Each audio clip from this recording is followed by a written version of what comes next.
Those Muppets have only been covered. Steve, you know one thing I'd like to say on that point, yeah, and it's a very important point, and I don't actually hear many people actually raising it. Yes, even if you're correct about there being a greater propensity. No, that's not what I said. No, I'm just saying propensity. Okay, a greater volume of violence. Let's say you're saying it happens from over the last 3 or 4 years. People who profess to be Muslims. Yes. Okay. Now let me ask you a question. Oh well, I say profess to be. I tell you why. Because many times we have people here, for example, who say that they're ex-Muslims.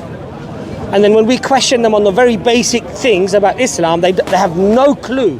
And it turns out that they weren't Muslim at all. So that's why I say the violent ones. No, but listen to my point, Steve, yeah? Well, you're making another point. No, I'm not. I'm going to refer to the exact point that you were making, yes? If we have a situation, Jordan, yes? Let's say where Arab countries were bombing Europe. Arab countries were putting pictures of Jesus and doing derogatory things, ripping off the crosses of Christians. Like no, Steve. Let me just. But we have to be really clear on that. Bear with. I know you try and conflate the two. Steve. You'd like to conflate the fact that Hatun has a Quran with holes in it. You'd like to conflate that with violence. No, Steve. Let me just make my point, and then you can, by all means, I'll give you an opportunity to come back. You've been talking a lot more than I have been, and I'll give you a chance. Yeah, Jordan. So if we had Arab countries bombing Europe, ripping crosses off people, doing all of these things, yes? Now tell me, Jordan, in those countries, the Christian youths, hot-headed fools, would you have an element of some of those people acting in a irresponsible, illegal, irrational, violent way? Would you? Of course you would, yes? Now, what do we have here now, Steve? We have Muslim countries, Steve, right, around the world, being bombed. We have, oh my God, we have in France, liberalism, under liberalism,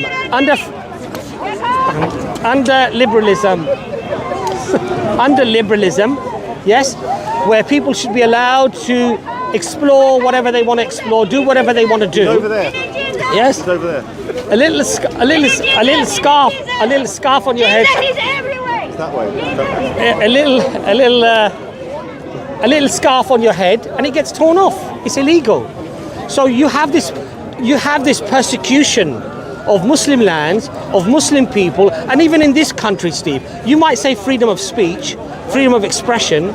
Yes, but in France, physically touch them. No. But freedom of speech, freedom of expression, even if it's grotesquely designed to humiliate, to insult somebody's beliefs, something that they hold pure, and then you're telling me, Steve, what was the quote from our judge? Without the right to offend, freedom of speech does not exist. Quote from Steve, a judge. but we should be very careful when we say these quotes. You know why? Because there are so many nuances to these subjects which completely are amiss.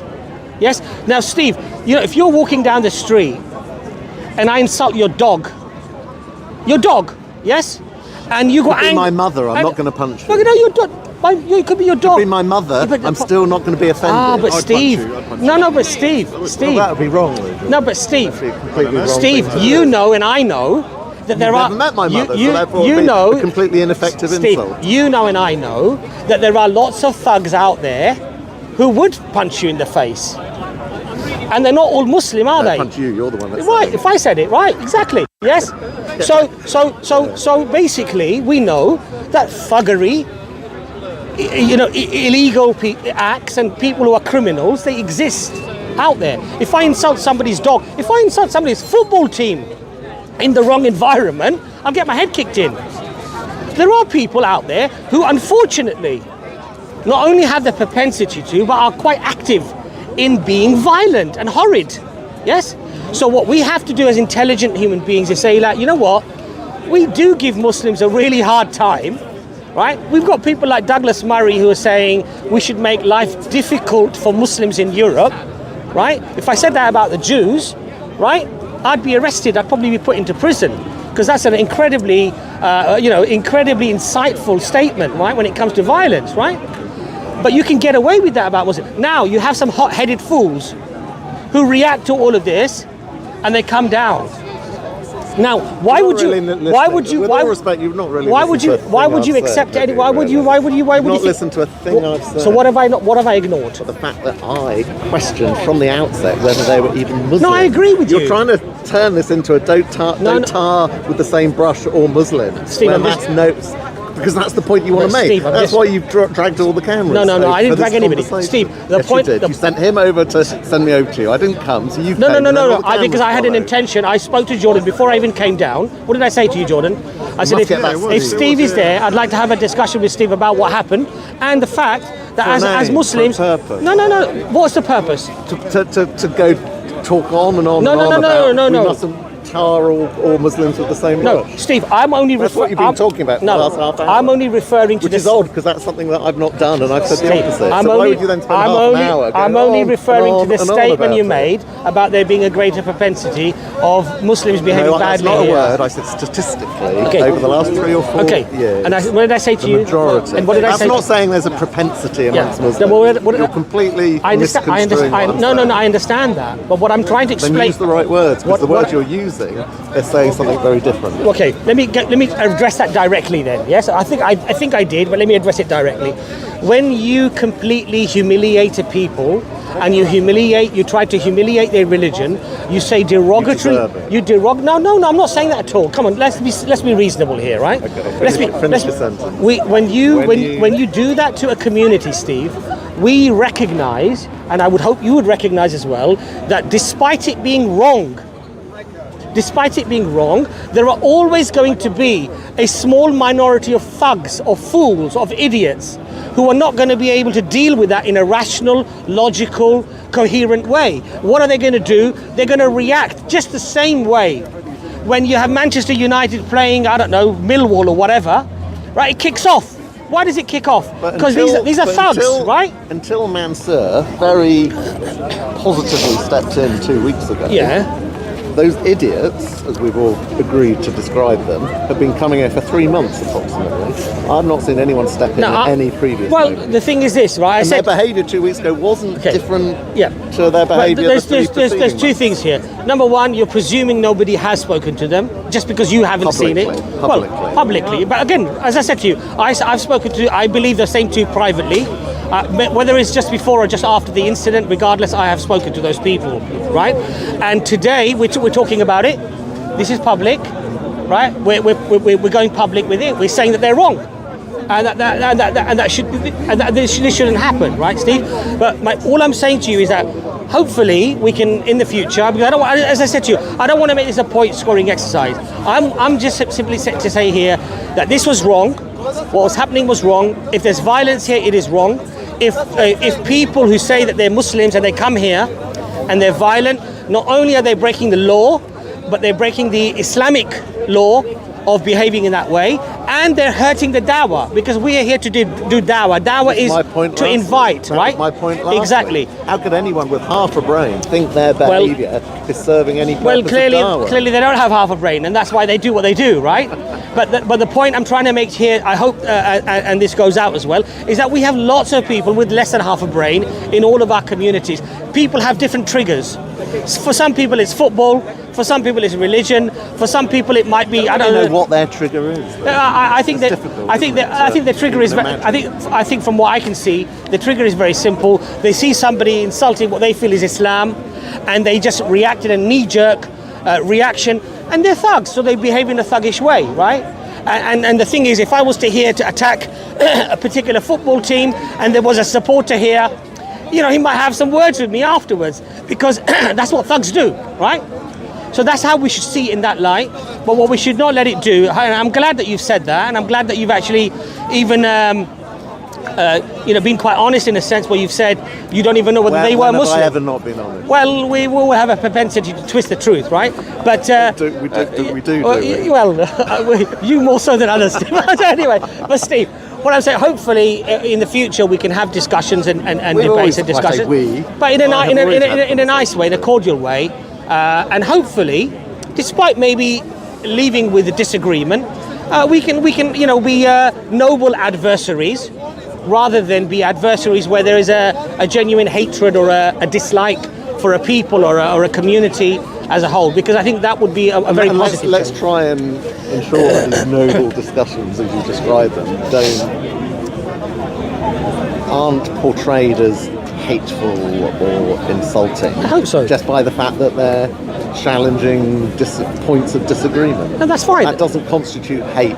It doesn't. No, I totally agree. But the thing here is this, Steve. Yeah, we do have now, unfortunately. And I look, for example, and I'm not going to mention the name. We have an individual who comes here, wears a T-shirt of the Prophet Muhammad, peace be upon him.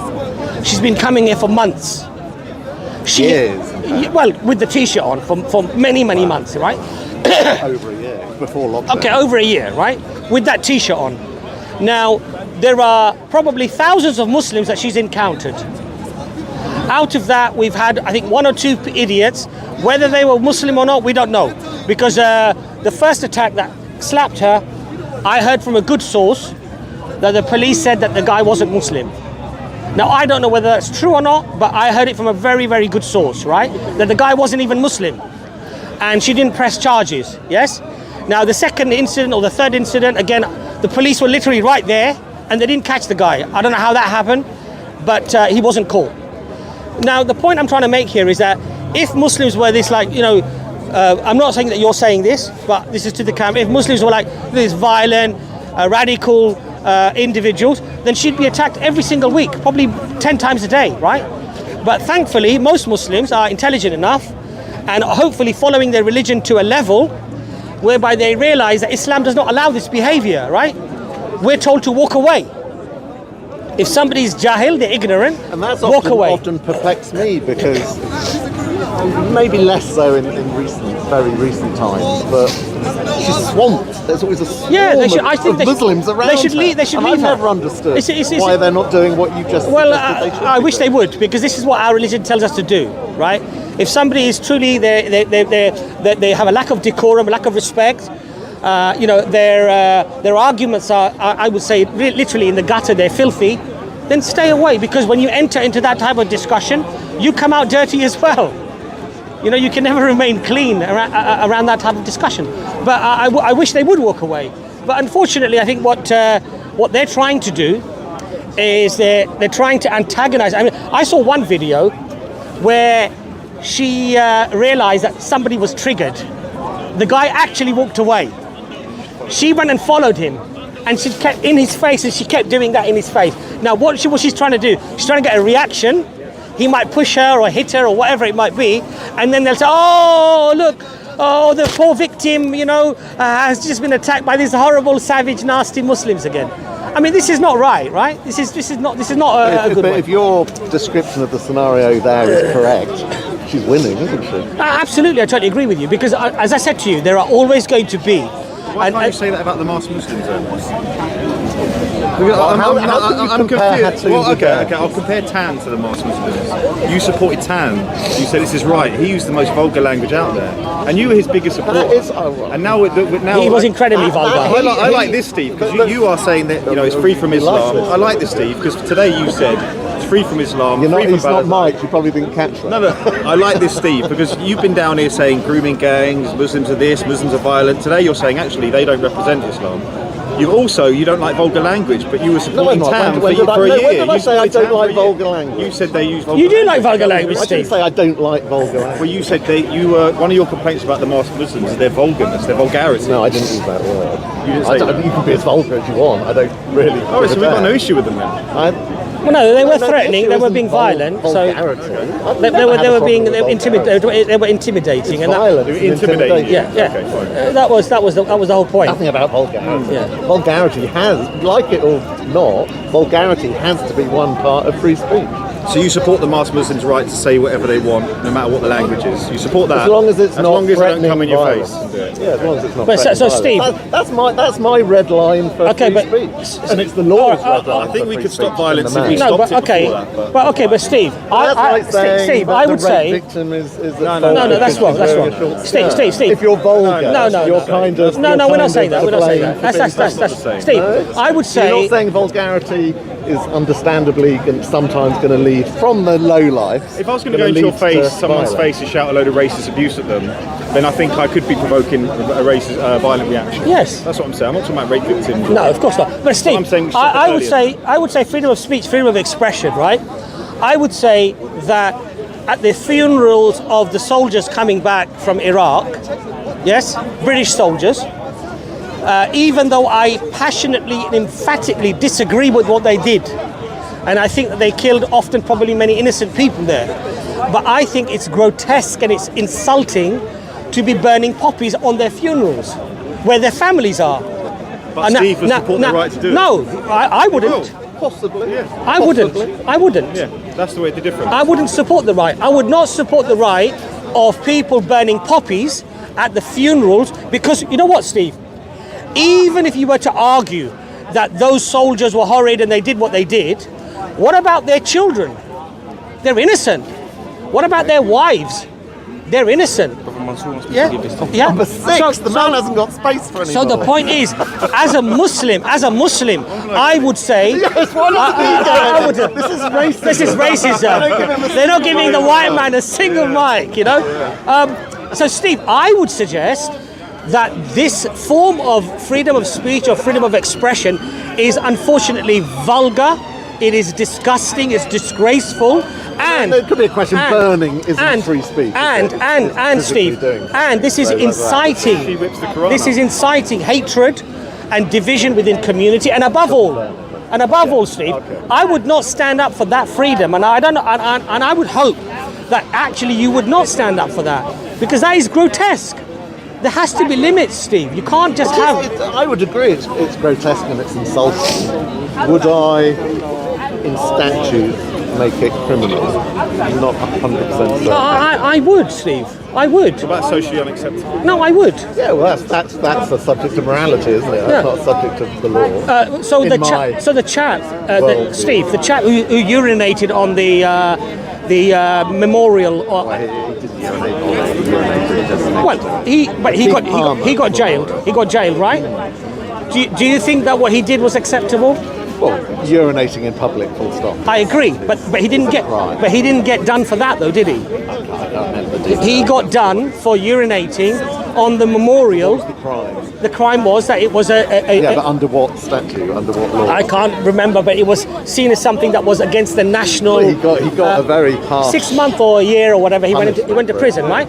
Now what? In fact, he got more of a punishment for doing that than people that graffitied and tried to burn the flags on the cenotaph. Yeah, which is a bit. Yeah, okay, fair enough. The law isn't always applied. I understand, but what I'm trying to say, Steve, in any civil society, for there to be a level of cohesion, there has to be a level of decorum.